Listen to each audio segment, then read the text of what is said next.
अस्सलाम वालेकुम नाज़रीन, मैं अब्दुल तवाब आपकी खिदमत में हाज़िर हूँ। नाज़रीन, आज माह रमज़ानुल मुबारक का 11वां रोज़ा था और सुबह इंशाअल्लाह 12वीं सहरी हम खाएँगे। तो आज माह रमज़ानुल मुबारक के 11वें रोज़े के मौके पर मेरे साथ मौजूद हैं मज़हबी स्कॉलर जनाब इनाम रहमान साहब। इनसे बातचीत करेंगे और इनका माफ़ी ज़मीर आप तक पहुँचाएँगे। स्पेशली माह रमज़ानुल मुबारक के अंदर जो रोज़ादार है उसकी फजीलत के बारे में बात करेंगे और रोज़ा की हिकमत के बारे में बात करेंगे।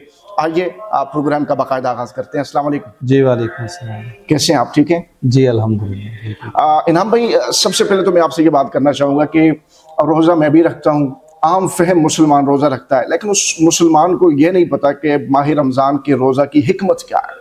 तो बेसिकली उस हिकमत के बारे में मुझे और मेरी ऑडियंस को ज़रूर बताइएगा। बहुत शुक्रिया जी, आपने मौका दिया है और ये बहुत अहम सवाल है।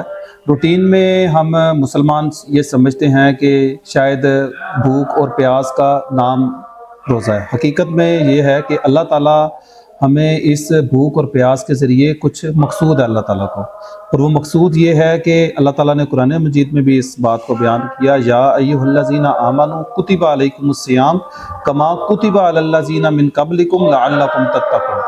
तो ये बुनियादी तौर पे रोज़ा कुर्ब इलाही का एक बहुत बड़ा मौजब है, एक वजह है कि आप देखें कि जब आप रोज़ा रखते हैं, और रोज़ा मैं समझता हूँ कि ये वो इबादत है जो आप तन्हाई के अंदर अल्लाह ताला के कुर्ब को इससे इस तरह हासिल कर सकते हैं कि आप एक वाशरूम में जाते हैं वज़ू के लिए, और जब आप एक कुली के लिए पानी मुंह में लेते हैं, लेकिन सिर्फ अल्लाह के डर और खौफ की वजह से उस पानी को आप बाहर निकालते हैं। इसी तरह तन्हाई में आप होते हैं, आपको भूख लगी है, सख्त तरीन भूख है, नेमतें आपके पास मौजूद हैं, लेकिन उसके बावजूद आप उन नेमतों को सिर्फ इसलिए नहीं इस्तेमाल करते कि अल्लाह ताला ने मना किया। तो इसके ज़रिए फिर आपके दिल में एक तकवा, एक कुर्ब इलाही की कैफियत बनती है।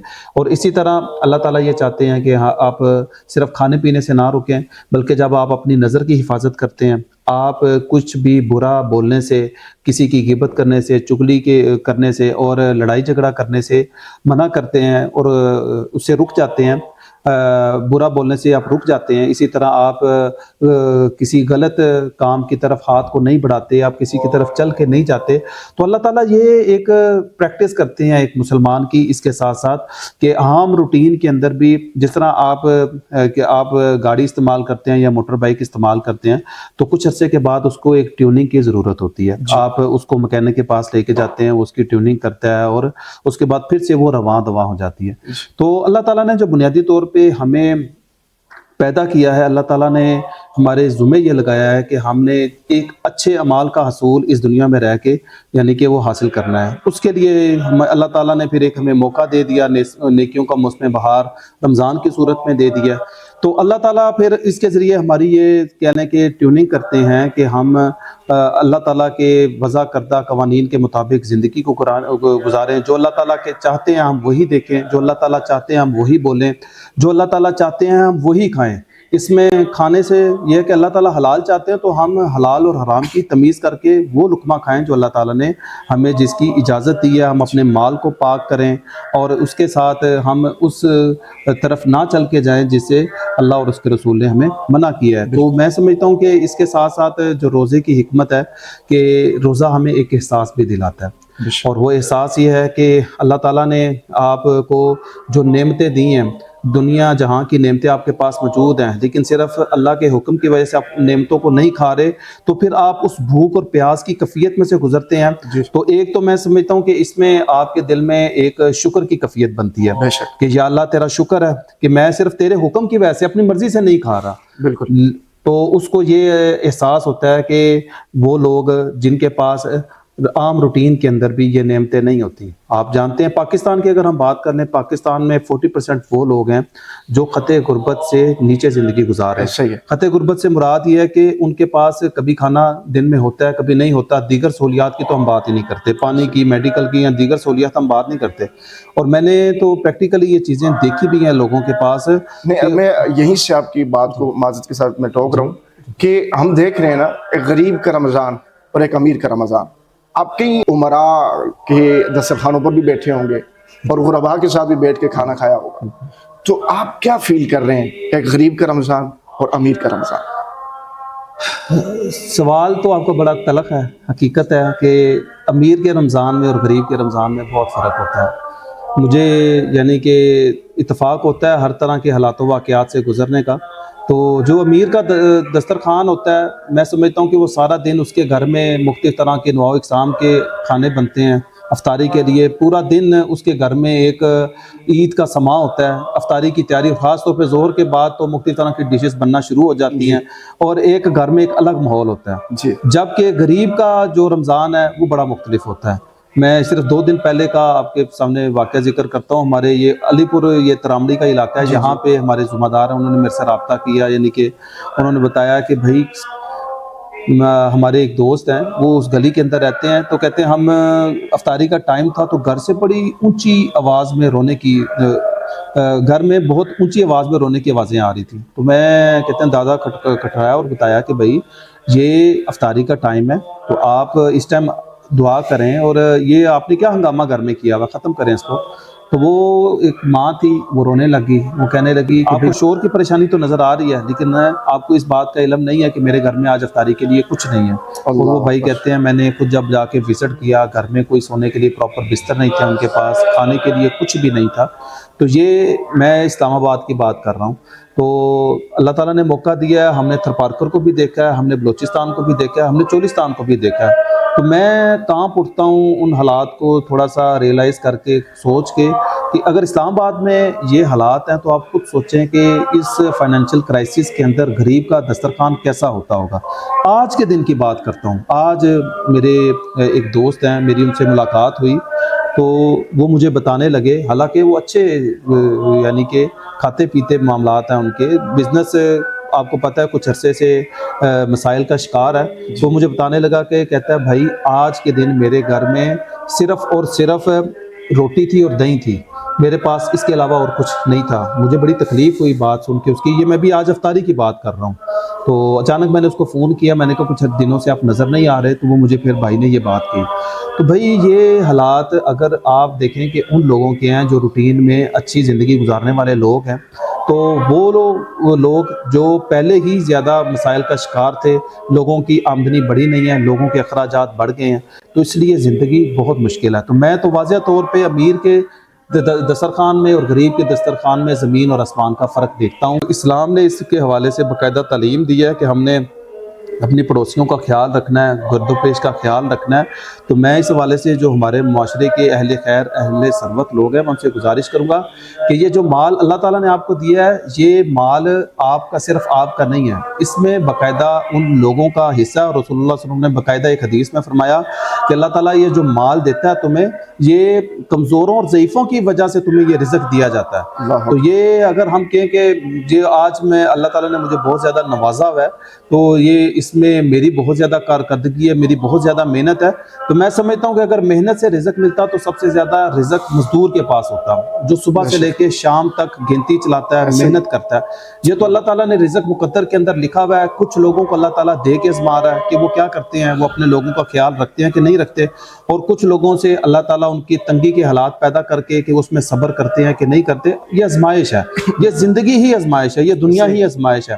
تو اس کے لیے رمضان میں سمجھتا ہوں کہ بہت بڑی ایک نصیحت بھی ہے. اس حوالے سے ہمیں اپنے معاشرے کے گرد و پیش پہ، اپنے گھر کے اندر، عزیز و اقارب میں، دوست احباب میں، اسپیشلی گلی محلے میں نظر رکھ کے اپنی زندگی کو گزارنا چاہیے. کہ اگر آج میں اتنا کمانے کے باوجود بھی میرے حالات اتنے مشکل ہیں، تو وہ لوگ جن کی آمدنی 25,000 30,000 35,000 آمدنی ہے، بجلی کے بل بھی ہیں، گیس کے بل بھی ہیں، تو ان کی زندگی کتنی مشکل ہو چکی ہے. اچھا، آپ بحیثیت سوشل ورکر، ماشاء اللہ آپ ایک مذہبی اسکالر بھی ہیں، لیکن آپ بحیثیت ایک سوشل ایکٹیوسٹ، سوشل ورکر، آپ مختلف پاکستان بھر کے شہروں کو وزٹ کرتے ہیں، دیکھتے ہیں. لیکن اس وقت پاکستان میں بہت سے، جیسے کہ بھی آپ نے خود تذکرہ کیا کہ بھوک اور افلاس سے لوگ اس حد تک پہنچ چکے ہوئے ہیں کہ وہ سیر و افطار بھی نہیں کر پاتے ہیں. کیا پاکستان میں اس طرح کی کوئی آرگنائزیشنز، یا پاکستان میں گورنمنٹ لیول پہ یا پرائیویٹ سیکٹر میں کوئی ایسے انتظامات ہیں جہاں پر سیر و افطار کے انتظامات کیے جائیں، جہاں پر مختلف شہروں میں، دیہاتوں میں لوگوں کو سیر و افطار کروایا جائے؟ देखिए, मैं जो समझता हूँ कि सबसे पहली बात तो यही है जो आपने बात की है, ये गवर्नमेंट के लेवल पे गवर्नमेंट की ज़िम्मेदारी है कि वो जो शहरियों से टैक्स लेती हैं, इसके एवज़ जो उनके बेसिक फंडामेंटल राइट्स हैं उनको वो प्रोवाइड किए जाएँ। जी। उनके सेहत के मसाइल हैं, तालीम के मसले हैं, फूड के मसले हैं, मेडिकल के मसले हैं, ये गवर्नमेंट का काम है कि ऐसे मौके फ़राहम किए जाएँ जिससे लोगों को अच्छा रोज़गार मिले और बाकी दीगर सहूलियात टैक्स के एवज़ उनको फ्री रहनी चाहिए। उसके साथ ये है कि मुआशरे में फिर अल्लाह ताला ने जो सबसे पहले तो ये गवर्नमेंट की ज़िम्मेदारी है, लेकिन उसके बाद अल्लाह ताला ने जो मुआशरे के साहिब सरवत लोग हैं ये उनके ज़िम्मेदारी लगाई है। मसला ये है कि देखें, हम रूटीन में ये समझते हैं कि नमाज़ पढ़ना, रोज़ा रखना ये इबादत तो है, लेकिन एक गरीब की मदद करना, एक आम बंदे के लिए उस कोशिश करना, मेहनत करना, इसको हम रूटीन में फटीक समझते हैं। माज़रत के साथ है, हमारा अमूमी रवैया ये होता है, हमें किसी का कोई पता लगता है तो हम उसको अपने ऊपर एक बड़ा ग्रां समझते हैं, को अच्छा महसूस नहीं करते। अगर हमें कोई अप्रोच करे, कोई ज़रूरतमंद हो, कोई इमरजेंसी में हो, तो हम कहते हैं मेरा वक्त ज़ाया कर रहा है, इसको हम कोई अच्छा फील नहीं करते। हालांकि ये बहुत ही अजीम इबादत है। रसूलुल्लाह सल्लल्लाहु अलैहि वसल्लम ने फरमाया कि बेवा और मस्कीन के लिए जदोजहद करने वाला उस शख्स की मिसाल उस मुजाहिद फी सबीलिल्लाह की है जो अल्लाह के रास्ते में जिहाद करता है, या उस आबिद की है जो रात के वक्त क़याम करता है, तहज्जुद पढ़ता है, या उस रोज़ादार की है जो दिन के टाइम रोज़े रखता है। कौन? जो बेवा और मस्कीन के लिए जदोजहद करता है। जदोजहद से मुराद है कि उसको पता लग गया अगर वो खुद किरदार अदा कर सकता है तो कर ले, नहीं तो किसी को फ़ोन के ज़रिए, किसी को कॉल के ज़रिए, किसी को मैसेज के ज़रिए, किसी को तरगीब दिला के उनके मसले को हल करने की कोशिश करें। तो अल्हम्दुलिल्लाह मैं समझता हूँ कि हम ये काम इबादत समझ के करते हैं। अच्छा, ये रोज़ की बुनियादों पर कितने लोगों तक आप सैर व अफ्तार का जो सामान है वो पहुँचाते जी, हैं? मैं उसी तरफ आ रहा था कि ये काम फिर अहले सरवत लोगों का है, उनकी ज़िम्मेदारी है। और अल्हम्दुलिल्लाह हम खिदमत कमेटी के प्लेटफार्म से पिछले कई सालों से इस्लामाबाद के अंदर काम कर रहे हैं। पहले हमारा ज़्यादा फोकस था अफ्तार के हवाले से, लेकिन 2019 में जब कोरोना आया तो हमें थोड़ा सा काम करने का मौका मिला सहरी के हवाले से भी। सबसे पहले हमने पिम्स हॉस्पिटल में सहरी के हवाले से काम शुरू किया। हमारा वहाँ पे फ्री अफ्तार का दस्तरखान लगता था, तो हमें अंदाज़ा हुआ कि बहुत सारे लोग हैं जो परदेसी होते हैं, बाहर के शहरों से आते हैं, करीब उस तरह होटल नहीं होते, या होटल होते हैं तो उनको अफोर्ड नहीं कर सकते, तो लोग रोज़ा नहीं रखते। हमने पहला दस्तरखान पिम्स में लगाना शुरू किया, तो फिर वहाँ पे जब हमने गैदरिंग देखी 300, 400, 500 तक लोग वहाँ पे रोज़ाना की बुनियाद पे सैरी करने लगे। थोड़ी सी प्रैक्टिस हमारी हुई, फिर कोरोना आ गया। कोरोना में मज़ीद जब हमने इस पे काम किया तो अंदाज़ा हुआ कि भाई शहरी इक़्तिदार में बहुत बड़ी तादाद है जो अफ्तारी के हवाले से तो लोग इंतज़ाम करते हैं, लेकिन सहरी का उस तरह माकूल इंतज़ाम नहीं होता, और लोगों के पास माकूल इंतज़ाम ना होने की वजह से लोग रोज़ा नहीं रख पाते। तो फिर हमारी जो टीम है इसने सर्वे किया, तो हमारे पास तकरीबन कोई 30,000 के राउंड अबाउट जो सर्वे हमारी लिस्ट आई कि जिनको सहरी, उन्होंने कहा जी आप सहरी पहुँचाएँ, हमें ज़रूरत है। और फिर हमने 2022 में बाकायदा I8 के अंदर एक किचन इस्टेब्लिश किया, और जिसके अंदर हमने वहाँ पे ये अज़म किया कि रोज़ाना 50,000 अफराद के लिए हम सहरी यहाँ पे बनाएंगे और पूरे इस्लामाबाद के अंदर उसको डिस्ट्रीब्यूट करेंगे। और इसके लिए हमारे जो खिदमत कमेटी के रज़ाकार हैं, वॉलंटियर्स हैं, उन्होंने बड़ी माशाल्लाह भरपूर मेहनत के साथ, उन्होंने बड़े अनथक जज्बों के साथ काम किया कि वो बहुत सारे ऐसे हमारे रज़ाकार थे जो दिन के टाइम जॉब करते थे, आके रात सारी हमारे साथ लगाते थे। और मुझे कई यानी कि साथियों ने बताया कि भाई हमारी नींद 2 घंटे 3 घंटे मैक्सिमम 4 घंटे रमज़ान में हो गई है। हम सारी रात सहरी के वाले से काम करते हैं और सुबह सहरी के बाद 2 घंटे या 3 घंटे सोते हैं, और उसके बाद हम अपने ऑफिस चले जाते हैं। दिन में हमें सोने का मौका नहीं मिलता।